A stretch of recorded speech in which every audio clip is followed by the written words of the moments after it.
Hey, it's Lisa, and I have a question for you. In the words of Dr. Phil, are you ready to get real?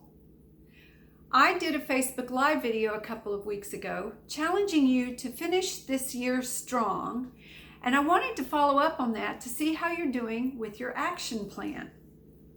Plus, I have a little dose of motivation for you on setting priorities.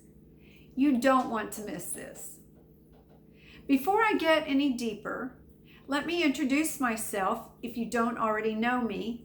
I'm Grace Wright from Your Personal Best Training Studio, where we help men and women over 50 years old who are active now and want to stay active for the next 10, 20, 30 plus years.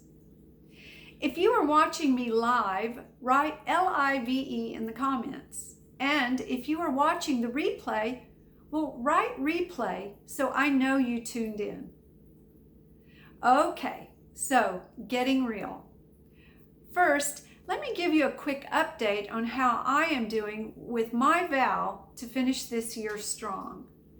I'm a little off using my food journal every day to count macros because it's so much easier to prick my finger and check my blood ketones daily with a monitor.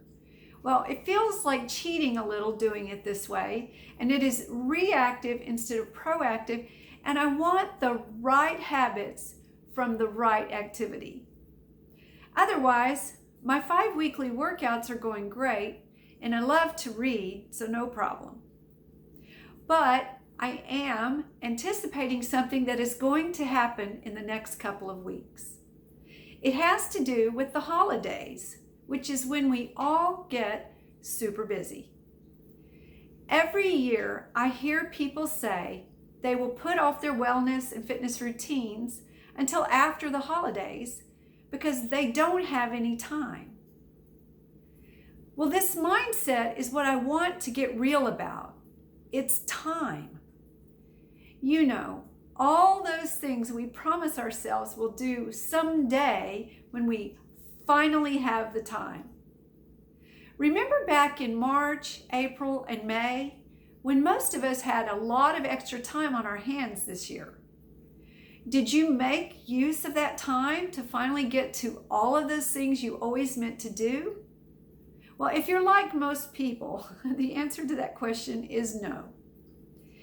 This behavior is why the real issue isn't time, it's our priorities. Because somehow we always manage to make time for the things we make a priority in our life.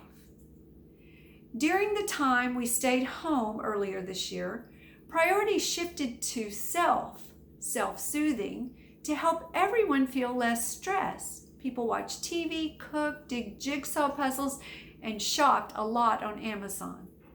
Every year during the holidays, priorities shift to other things like family and shopping and decorating and parties. But it does not have to be an either-or situation. There still is time to fit in short workouts and eat healthy meals and take care of ourselves as long as we make it a priority. And the best part is, those actions will give us even more energy to enjoy the holidays when they finally get here. So all we have to do is make it a priority for ourselves because, you know what? We deserve it. You deserve it.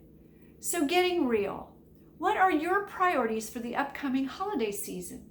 Do you want to finish this year feeling fitter, stronger, and less stressed than you do right now? You do have the power to make that happen, but you have to decide. If you haven't already, be sure to check out my ebook, The Easy One-Dish Dinner Recipe Guide.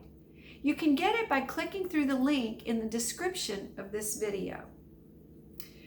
Oh, and just a heads up, I am offering a 21-day Maintain Don't Gain challenge between Thanksgiving and Christmas. I have saved a couple of spots for my online community to sign up this week. This is perfect if you want to make those priorities a reality. If you want more information, just message me and I will send you the link to sign up. Thanks for watching, and I'll talk to you again real soon.